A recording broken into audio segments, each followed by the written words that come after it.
Hollywood silver screen presenting the shape of water. ये कहानी एक मॉन्स्टर और एक लड़की के बारे में है जिनकी प्रेम कहानी के बारे में इसमें बताया गया है। The shape of water movie की शुरुआत में हम एलिजा नाम की एक लड़की को देखते हैं जो अकेले ही रहती है और इस दौरान हम देखते हैं कि उसके गले में अजीब सा निशान है जो उसे बचपन से ही है और वो गूंगी होने की वजह से बोल नहीं सकती।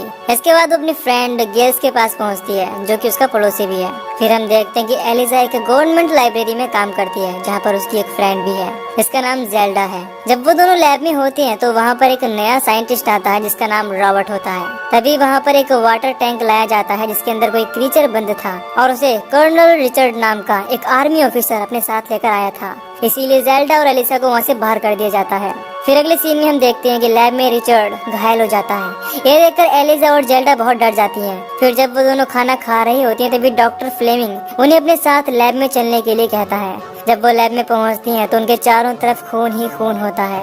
ये देखकर वो दोनों ही काफी डर जाती हैं। इसके बाद फ्लेमिंग उन दोनों को जल्दी से जल्दी वो लैब साफ करने के लिए कहकर वहाँ से चला जाता है। तभी सफाई करते समय एलिजा को कटी हुई 2 उंगलियां मिलती हैं जो किसी और की नहीं बल्कि रिचर्ड की होती हैं। उन्हें देखकर जेल्डा काफी घबरा जाती है और डॉक्टर फ्लेमिंग को बुलाने के लिए जाती है। तभी एलिसा को टैंक के अंदर बंद वो क्रीचर दिखाई देता है जो कि बिल्कुल इंसान की तरह दिख रहा था। इसीलिए उसे देखकर वो काफी हैरान होती है। अगले दिन फिर से एलिसा अकेले ही उस क्रीचर के पास पहुंचती है और देखती है कि उस क्रीचर को एक चैन से बांध कर रखा गया है। इस दौरान एलिसा अपने साथ एक अंडा भी लेकर आई होती है जिसे वो उस क्रीचर को खाने के लिए देती है। हालांकि पहले तो वो डर रहा होता है लेकिन फिर देखते ही देखते वो उस अंडे को ले लेता है। फिर जब एलिसा रूम से बाहर निकलती है तो जेल्डा उसे देख लेती है और उससे पूछती है कि तुम अंदर क्या कर रही थी, और साथ ही साथ ये भी बताती है कि हम दोनों को रिचर्ड ने बुलाया है। इसके बाद वो रिचर्ड के पास पहुंचते हैं। पहले तो वो जेल्डा के काले होने की वजह से उसका मजाक उड़ाता है। फिर वो उन दोनों को समझाता है कि तुम लैब साफ करने के बाद यहाँ से चुपचाप निकल जाया करो क्योंकि लैब के अंदर जो भी चीज है वो बहुत ही खतरनाक है, जिसे मैं साउथ अफ्रीका की नदी से यहाँ तक लाया हूँ और हम दोनों ने यहाँ आते समय बहुत वक्त एक साथ बिताया है। इससे मुझे पता चला कि वो चीज बहुत ही खतरनाक है। हालांकि वहाँ के लोग इसे ईश्वर मानते हैं पर मुझे ऐसा नहीं लगता क्योंकि मुझे लगता है कि ईश्वर इंसानों की तरह दिखते हैं, ना कि किसी जानवर, क्रीचर और एलियन की तरह। अगले सीन में हम देखते हैं कि वो क्रीचर एलिसा का धीरे धीरे एक बहुत अच्छा दोस्त बन जाता है क्योंकि एलिसा हर रोज उसके खाने के लिए अंडे लेकर आती है जिससे वो काफी खुश रहता है। इसके बाद हम डॉक्टर रॉबर्ट को देखते हैं जो छुपकर रशियन लोगों से मिल रहा था, जिससे ये बात पता चलती कि वो एक स्पाई है यानी कि जासूस। फिर अगले दिन जब एलिजा लैब में पहुंचती है तो देखती है कि वो क्रीचर पानी से बाहर बंधा हुआ है और काफी घायल है। इस बात से एलिजा काफी घबरा जाती है। तभी उसे वहाँ पर किसी के आने का एहसास होता है जिससे वो लैब में ही छिप जाती है। फिर वो देखती है कि ये सब करने वाला कोई और नहीं बल्कि रिचर्ड होता है और वो फिर से उसे टॉर्चर करने लगता है। इस बात से वो क्रीचर बहुत ही ज्यादा डर रहा होता है क्योंकि रिचर्ड उसे लगातार इलेक्ट्रिक शॉक दे रहा था। इसके बाद वहाँ पर जनरल होइट आता है जो उस क्रीचर को देखकर काफी खुश होता है। इस दौरान रिचर्ड उन्हें बताता है कि इसे अमेज़न के लोग भगवान समझते हैं लेकिन ये एक जानवर से ज्यादा कुछ नहीं है जो पानी में रहता है। हालांकि डॉक्टर रॉबर्ट उन सबको समझाने की कोशिश करता है कि ये कोई आम जानवर नहीं है, ये पानी के अंदर और पानी के बाहर दोनों कंडीशन में सांस ले सकता है, इसीलिए हम इसे रूसियों के खिलाफ इस्तेमाल कर सकते हैं। लेकिन रिचर्ड को इन सब बातों से कोई मतलब नहीं होता, इसीलिए वो कहता है कि ऐसा तो मेंढक भी कर लेता है, इसीलिए इन सब बातों से कोई फर्क नहीं पड़ता।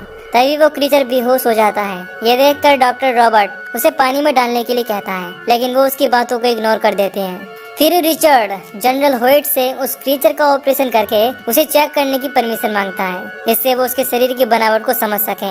हालांकि रॉबर्ट जनरल उसे ऐसा करने के लिए मना करता है लेकिन वो उसकी बातों को सुनने से साफ इनकार कर देता है और ऑपरेशन की परमिशन दे देता है। ये बात सुनकर एलिजा बहुत ज्यादा परेशान हो जाती है। फिर वो घर पहुंचकर गिल्स से इस बारे में बताती है और उनसे मदद मांगती है और उसे क्रीचर के बारे में भी बताती है। वो कहती है कि मुझे उसे बचाना होगा लेकिन गिल्स इस चीज के लिए इनकार कर देता है और वहाँ से जाने लगता है, जिससे वो बहुत ज्यादा गुस्सा हो जाती है और उसे मदद करने के लिए फोर्स करने लगती है लेकिन फिर भी गिल्स वहाँ से चला जाता है। इस बात से एलिसा बहुत ज्यादा दुखी होती है। अगले सीन में हम देखते हैं कि गिल्स वापस से एलिजा के पास पहुँचता है और उससे कहता है कि तुम्हारे सिवा मेरा इस दुनिया में कोई भी नहीं है और सिर्फ तुम ही हो जिससे मैं बात कर सकता हूँ। मुझे फर्क नहीं पड़ता कि तुम किस चीज को बचाना चाहती हो लेकिन मैं तुम्हारी मदद करूंगा। ये सुनकर एलिजा बहुत ज्यादा खुश होती है। अगले सीन में हम देखते हैं कि रॉबर्ट को रेसियंस एक बम देते हैं और साथ ही साथ एक इंजेक्शन भी देते हैं जिससे वो किसी भी इंसान को बेहोश कर सकता था। इधर एलिजा और गिल्स ये प्लान बनाते हैं कि गिल्स कार लेकर लैब में पहुंचेगा और 5 मिनट के अंदर उस क्रीचर को लेकर वहां से निकल जाएगा। हालांकि इस दौरान वो दोनों ही बहुत ही ज्यादा डर रहे होते हैं। इसके बाद एलिजा जब रिचर्ड के केबिन की सफाई कर रही होती है तब वो उसके पास पहुंचता है और उससे बदतमीजी करने की कोशिश करता है, लेकिन एलिजा वहां से भाग जाती है। इसके बाद एलिजा लैब में पहुंचकर कैमरे को ऊपर कर देती है।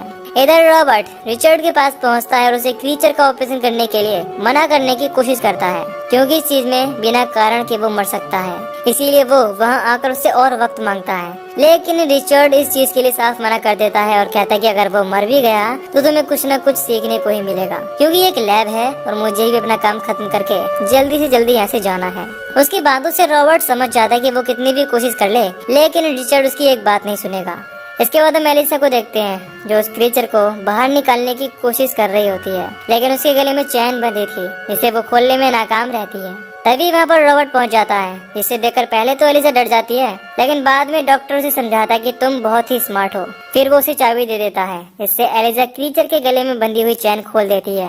फिर रॉबर्ट उसे कुछ दवा देता है जिसे उस क्रीचर के पानी में मिलाना था, और साथ ही साथ वो ये भी बताता है कि उस पानी में एलिसा को नमक भी डालना पड़ेगा। इधर गिल्स लैब तक पहुंचता तो सिक्योरिटी गार्ड उसे बाहर ही रोक लेता है और उसका आईडी कार्ड मांगता है, लेकिन जब वो अपनी आईडी कार्ड दिखाता है तो उस गार्ड को शक हो जाता है, क्योंकि वो एक फेक आईडी थी। इसके बाद हम एलिसा को देखते हैं जो क्रीचर को लेकर वहाँ से जा रही होती है।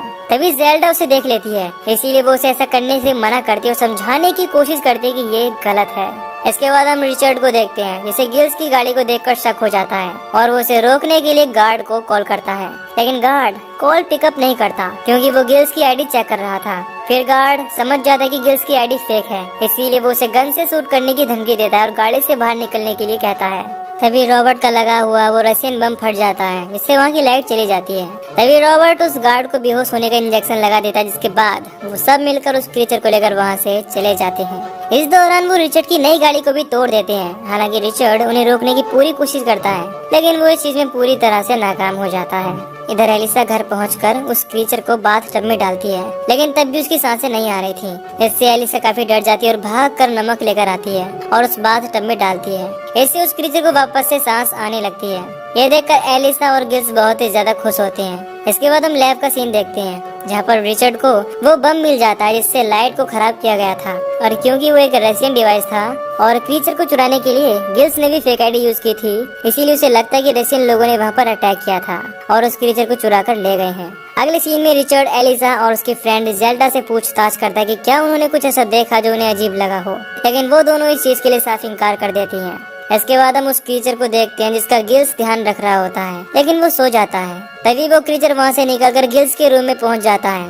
तभी उसे गिल्स की बिल्ली दिखाई देती है जो उसे देखकर चिल्लाने लगती है। उसकी आवाज सुनकर गिल्स जाग जाता है और क्रीचर के पास पहुँचता है। वो देखता है कि वो क्रीचर उसकी बिल्ली को नोच नोच कर खा रहा है। जब वो गिल्स को देखता है तो बहुत डर जाता है, इसीलिए वो उसके हाथ पर अटैक करके वहाँ से भाग जाता है। हालांकि गिल्स उसे रोकने की कोशिश करता है, लेकिन वो उसकी कोई भी बात नहीं सुनता। फिर जब एलिसा गिल्स के पास पहुँचती है तो उसकी ये हालत देखकर काफी ज्यादा डर जाती है, लेकिन वो उसे समझाता है कि तुम मेरी चिंता ना करो और जाकर उस क्रीचर को ढूंढो। फिर जब एलिसा उसे ढूंढते हुए अपने मकान मालिक के थिएटर में पहुंचती है तो वहाँ पर उसे वो क्रीचर मिल जाता है जो मूवी देख रहा था। फिर वो उसे अपने साथ लेकर आ जाती है। उसके बाद वो क्रीचर गिल्स के सर और हाथ को टच करता है जहाँ पर उसे चोट लगी थी। इस दौरान उसके शरीर से अजीब सी रोशनी निकल रही होती है। अगले सीन में हम एलिसा और उस क्रीचर को साथ देखते हैं। ये दोनों ही अब एक दूसरे को पसंद करने लगे थे, इसीलिए ये दोनों इंटीमेट होते हैं और काफी खुश होते हैं। फिर वो टब ओपन कर देती है जिससे पूरे रूम में पानी भर जाता है और वो पानी थिएटर में गिरने लगता है। इससे थिएटर का ओनर गिल्स के पास पहुंचता है और उस पर बहुत ही ज्यादा गुस्सा होता है। फिर वो गिल्स को टब को ठीक करने के लिए कहता है। इससे गिल्स समझ जाता है कि वो पानी एलिसा के बाथरूम से आ रहा है, इसीलिए वो उसके पास पहुंचता है और वहाँ पर उसे एलिसा क्रीचर के साथ मिलती है। इसके बाद वो एलिसा को अपने बाल और हाथ पर लगी हुई चोट दिखाता है जो बिल्कुल ठीक हो गई थी और उसके सर पर नए बाल निकल रहे होते हैं। वो कहता है कि मुझे नहीं पता कि ये गॉड है या नहीं, लेकिन ये स्पेशल है। फिर हम रिचर्ड को देखते हैं जिसके पास जनरल होइट पहुंचते हैं और उसे कहते हैं कि अगर 36 घंटे में तुमने उस क्रीचर को नहीं ढूंढा तो तुम्हारी नौकरी छीन ली जाएगी और तुम्हें मार दिया जाएगा। इस बात से रिचर्ड बहुत ही ज्यादा घबरा जाता है। इधर एलिसा इस बात से बहुत ही ज्यादा परेशान होती है कि उसे उस क्रीचर को वापस से नदी में छोड़ना होगा, लेकिन वो खुद से ऐसा नहीं करना चाहती थी। लेकिन उस क्रीचर की हालत दिन ब दिन खराब होती जा रही थी। इससे एलिसा बहुत ही ज्यादा दुखी होती है और अपनी फ्रेंड ज़ेल्डा को इस बारे में बताती है। वो भी उसकी हालत देखकर काफी परेशान हो जाती है और डॉक्टर रॉबर्ट को इस चीज के बारे में बताने के लिए कॉल करती है, लेकिन वो कॉल पिक नहीं करता क्योंकि वो कहीं जा रहा होता है। इस दौरान हम देखते हैं कि रिचर्ड को भी उस पर शक होता है, इसीलिए वो उसका पीछा कर रहा होता है। फिर हम रॉबर्ट को देखते हैं जो रशियन एजेंसी के एजेंट से मिल रहा था। वो लोग उसे धोखा देकर गन से शूट कर देते हैं, लेकिन इससे पहले कि वो उसे जान से मार पाते, वहाँ पर छुपा हुआ रिचर्ड उन लोगों को मार देता है और रॉबर्ट के पास पहुँचता है। फिर वो उससे उस क्रीचर के बारे में पूछता है और उसे बहुत ही बुरी तरह से टॉर्चर करने लगता है। हालांकि पहले तो वो इस चीज के बारे में कुछ नहीं बताता, लेकिन जब रिचर्ड उसे फोर्स करता है तो वो उसे बताता है कि उस क्रीचर को कोई रशियन एजेंसी नहीं बल्कि स्वीपर लेकर गए हैं जो हमारे लैब में काम करते हैं, यानी कि एलिसा और जेल्डा। ये सुनकर रिचर्ड जेल्डा के पास पहुंचता है और उससे क्रीचर के बारे में पूछता है, लेकिन जेल्डा इस चीज के लिए साफ इनकार कर देती है और कहती है कि मुझे इस बारे में कुछ भी नहीं पता। इससे वो उसे टॉर्चर करने की धमकी देता है और गुस्से से अपनी कटी हुई उंगलियों को फिर से अलग कर देता है क्योंकि वो पूरी तरह से सड़ चुकी थी।